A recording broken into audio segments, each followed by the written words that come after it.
বিজেপির বিজয় সংকল্প সভায় শুভেন্দুর প্রতিশ্রুতিতে কটাক্ষ তৃণমূলের। সুকান্ত মজুমদারকে এক হাত নিলেন তৃণমূল নেতা সুভাষ চাকি। গঙ্গারামপুরে শনিবার অনুষ্ঠিত বিজেপির প্রস্তাবিত কর্মসূচি বিজয় সংকল্প সভায় রাজ্যের বিরোধী দলনেতা শুভেন্দু অধিকারী প্রতিশ্রুতি দেন 2026 সালে বিজেপি রাজ্যে ক্ষমতায় এলে এবং দক্ষিণ দিনাজপুরের 6টি বিধানসভা আসনে বিজেপি জয়ী হলে এই জেলায় একটি মেডিকেল কলেজ স্থাপন করা হবে। শুভেন্দুর এই ঘোষণাকে ঘিরেই রবিবার তীব্র কটাক্ষ করেন তৃণমূল কংগ্রেস নেতা। বালুরঘাট টাউন তৃণমূল কংগ্রেস সভাপতি ও বর্ষিয়ান নেতা সুভাষ চাকি বলেন, বিজেপি এখন কেন্দ্রীয় সরকারে রয়েছে, তাদের হাতে টাকার অভাব নেই। যদি সত্যিই মানুষের স্বার্থে কাজ করার ইচ্ছা থাকতো তাহলে 2026 সালে ক্ষমতায় আসবে কি আসবে না সেই অপেক্ষা না করে এখনই দক্ষিণ দিনাজপুরে দিল্লির এইমসের আদলে একটি হাসপাতাল গড়ে তুলতে পারত। তিনি আরও বলেন, বালুরঘাটের ভূমিপত্র বলে দাবি করেন কেন্দ্রীয় প্রতিমন্ত্রী সুকান্ত মজুমদার।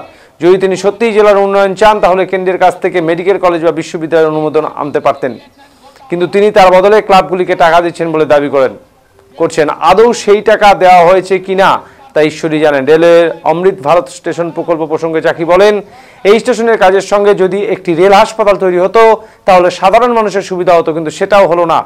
সুভাষ চাকির আরও কটাক্ষ করে বলেন, সুকান্তবাবু একবার বলেন গুয়াহাটিতে ট্রেন চালাবেন, একবার ব্যাঙ্গালোরে চালাবেন, কিন্তু এখনো পর্যন্ত কোনোটাই বাস্তবায়িত হয়নি। এর জবাব জনগণের কাছে নয়, তাকেই দিতে হবে। তিনি আশা প্রকাশ করেন 2026 সালে বিধানসভা নির্বাচনে মানুষ বিজেপির মিথ্যা প্রতিশ্রুতির যথাযোগ্য জবাব দেবেন। একটু আগে মেডিকেল কলেজের কথা মাননীয় লোকপ্রিয় সাংসদ বললেন। নরেন্দ্র মোদীজি ক্ষমতায় আসার পরে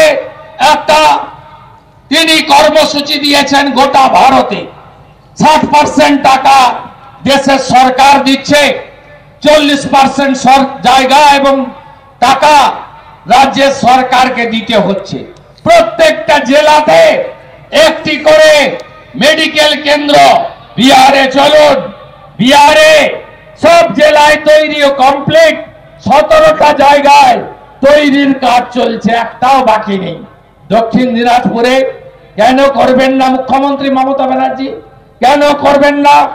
এই দক্ষিণ দিনাজপুর আপনাকে 2011-তে দুয়াত ভরে দিয়েছে, 2009-এর এমপি দিয়েছে, 2014-র এমপি দিয়েছে, 2016-তে আপনাকে অধিকাংশ এমএলএ দিয়েছে, এমনকি 2021-এর পরিবর্তন আপনার এই জেলা থেকে 3 জন এমএলএ জিতেছেন, মন্ত্রী আছেন। কেন দক্ষিণ দিনাজপুরকে বঞ্চিত করেছেন? নরেন্দ্র মোদীজি দিতে চেয়েছিলেন। সুকান্ত মজুমদারের সঙ্গে আমিও একজন ছোট গ্যারেন্টার থেকে গেলাম। 26-এ 6-0 বিজেপি সরকার 26-এ ডিসেম্বরের মধ্যে এখানে মেডিকেল কলেজের শিলান্যাস এবং কাজ শুরু হয়ে যাবে। আপনারা লিখে রাখুন, রাজ্য বিজেপির 2 জন প্রথম সারির কার্যকর্তা আজকে মোদীজির ছোট গ্যারেন্টার হিসেবে আপনাদেরকে দিয়ে যেতে চাই। হচ্ছে যে ওরা বাংলায় ক্ষমতায় নেই, বাংলার প্রায় প্রত্যেকটি জেলায় একটা করে মেডিকেল কলেজ হয়েছে। গত পরশু দিনও অর্থাৎ বৃহস্পতিবার ডাইরেক্টর অফ হেলথ এসেছিলেন, সেখানে আমাদের দলের তরফ থেকে আলাপ আলোচনা হয়েছে। আপনারা জানেন যে ইতিপূর্বে একটা রিট হয়েছিল কলকাতা হাইকোর্টে, তারই পরিপ্রেক্ষিতে আমরা সেই রায়টা নিয়ে ওনার সঙ্গে কথা বলেছি। উনি বলছেন এটা দপ্তরের বিবেচনাধীন রয়েছে, ফার্স্ট। সেকেন্ডলি হচ্ছে কেন্দ্রে ক্ষমতা রয়েছেন কে রয়েছেন? বিজেপি রয়েছেন। শুভেন্দুবাবুকে বিরোধী দলের বিজেপির থেকে নির্বাচিত হয়ে বিরোধী দলের নেতা হয়েছেন পশ্চিমবাংলায়। সুকান্তবাবুকে এই জেলার সন্তান বলে ভূমিপুত্র বলে দাবি করেন। তিনি কি হয়েছেন? 2বারের সাংসদ হয়েছেন, এইবার উনি মন্ত্রী হয়েছেন, প্রতিমন্ত্রী হয়েছেন। উনি কেন্দ্রীয় সরকারের কাছ থেকে কেন এইমস ধাঁচের হসপিটাল বালুরঘাটে করছেন না? ফার্স্ট, ওনাদের তো প্রচুর টাকা, প্রচুর ক্ষমতা, ওনারা জাহির করে বলছেন, মঞ্চে বাজে বাজে কথা বলছেন, মানুষ শুনছে, মানুষ দেখছে। তাহলে ওনারা কেন, উনি শিক্ষার প্রতিমন্ত্রী হওয়া সত্ত্বেও বানারস ইউনিভার্সিটির শাখা বা ক্যাম্পাস কেন বালুরঘাটে হচ্ছে না? তার জবাবটা শুভেন্দুবাবু দিতে পারবেন তো?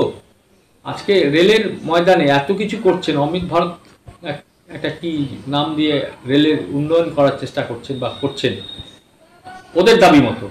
সেখানে রেলের একটা উন্নত মানের হসপিটাল হতে পারে, আজকে রায়গঞ্জে হতে পারে, আজকে বালুরঘাটে হতে পারে। উত্তরবঙ্গে এইমস ধাঁচের হসপিটাল হতে পারে, সেটা বালুরঘাটেই করলেন। সুকান্তবাবু যখন মন্ত্রী আছে তার নিজের জায়গা বলে দাবি করেন, তিনি এখানকার সাংসদ। উনি সাংসদের এলাকায় বালুরঘাট লোকসভা কেন্দ্রের মধ্যে উনি একটা স্বাস্থ্যের পরিষেবা করলেন না কেন? এতদিনও 4 বছর করেছেন, প্রায় 24 সালে হওয়ার পর মন্ত্রিত্ব পেয়েছেন, কেন উনি করছেন না? শুধু রাজ্য সরকারের ঘাড়ে দোষ দিলে হবে না। ওনারা ক্ষমতায় আসলে কী করবেন না করবেন সেটা মানুষ খুব ভালো করে বুঝতে পারছে, যে কী করবেন, কী করতে পারেন। বালুরঘাট রেলওয়ে স্টেশনকে আমরা দেখলাম, মমতা বন্দ্যোপাধ্যায় রেল লাইন পাতলেন, তার উপর রেল চললো। একটা রেলের গাড়ির পরিবর্তে একটা মালদা থেকে একটা গাড়ি টেনে নিয়ে এসে এখান থেকে ছাড়ছেন, এই তো কাজ করেছেন। আর মানুষকে ঠিক নির্বাচনের প্রাককালে রেলের গুয়াহাটি ছাড়বো, ব্যাঙ্গালোর ছাড়বো, এটা করব সেটা করব করেই যাচ্ছে। এই তো এখানে মাল আপডাউন যে ইয়ে করেছেন, সেখানে তো আমরা দেখলাম বর্ষার সময় সব গাড়ি একটা বিপজ্জনক পরিস্থিতির সৃষ্টি হয়েছিল। তাদের হাতে, তারা কেন্দ্রে রয়েছেন, তাদের হাতে প্রচুর সুযোগ রয়েছেন, প্রচুর সুবিধা রয়েছেন, টাকা রয়েছেন, সর্বোপরি টাকা রয়েছে।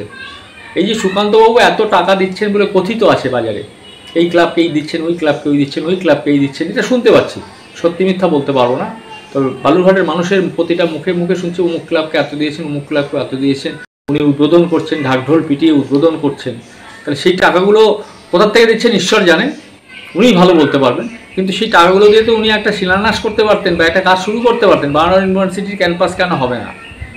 কেন একটা এইমস ধাঁচের হসপিটাল, এইমসের মানের কাছাকাছি একটা উন্নত মানের ডিস্ট্রিক্ট হসপিটাল বা একটা রেলের তরফ থেকে হসপিটাল কেন উনি শিলান্যাস করছেন না বা আরম্ভ করছেন?